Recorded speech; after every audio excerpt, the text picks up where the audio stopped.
வருத்தப்பட்டு பாரம் சுமக்கிறவர்களே, நீங்கள் எல்லாரும் என்னிடத்தில் வாருங்கள், நான் உங்களுக்கு இளைப்பாறுதல் தருவேன் என்று கர்த்தர் சொல்கிறார். மத்தேயு 11வது அதிகாரம் 28வது வசனம்.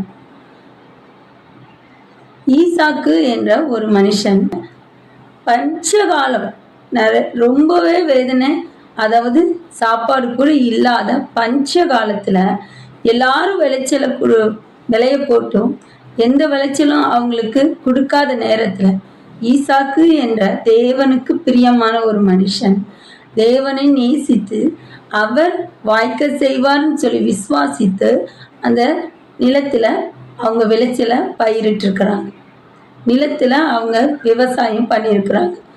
ஆனா அந்த வருஷத்துல எல்லாருக்கும் எதுவுமே இல்லாம வெறுமையா இருந்த அந்த வருஷத்துல கூட தேவன் ஈசாக்குக்கு 100 மடங்கு ஆசீர்வாதத்தை கொடுத்தார். 100 மடங்கு என்பது முழுமையான ஆசீர்வாதம்.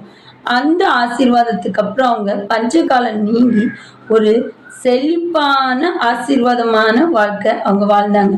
இப்போ நீங்க வருத்தப்பட்டு பாரத்தோடு இருக்கிறீங்க, உங்க கவலையோட நீங்க தவிக்கிறீங்க. உங்க பாரத்தை நீங்க தேவன் பாதத்துல இறக்கி வச்சிருங்க. அவர் சுமந்து தீர்த்துட்டார், நீங்க சுமக்க தேவையில்லைன்னு சொல்றாரு.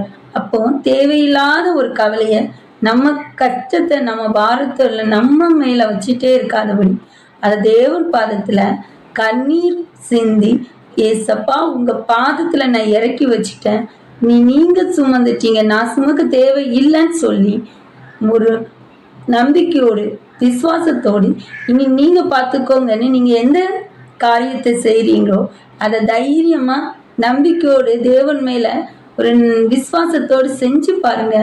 அதுல தேவன் 100 மடங்கு ஆசீர்வாதத்தை தருவாங்க. தொடர்ச்சியான நஷ்டங்கள் பற்றி அல்லது வியாபாரமே இல்லாம இருந்திருக்கலாம், கடனுக்கு மேல கடனை வாங்கி கடனை அடைக்க முடியாம நீங்க தவிச்சிட்டு இருக்கலாம். இதுவரைக்கும் நீங்க செஞ்ச காரியம் தடைப்பட்டுட்டே இருந்திருக்கலாம், தடை மேல தடையா இருக்குதேன்னு நீங்க நினைக்கலாம். ஆனா நம்பிக்கையோடு விசுவாசத்தோடு இப்ப செஞ்சு பாருங்க.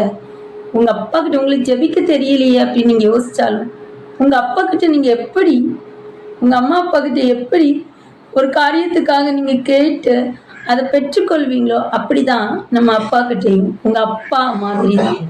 அதையும் தாண்டி இவர் நமக்காக ஜீவனை தந்தவர்.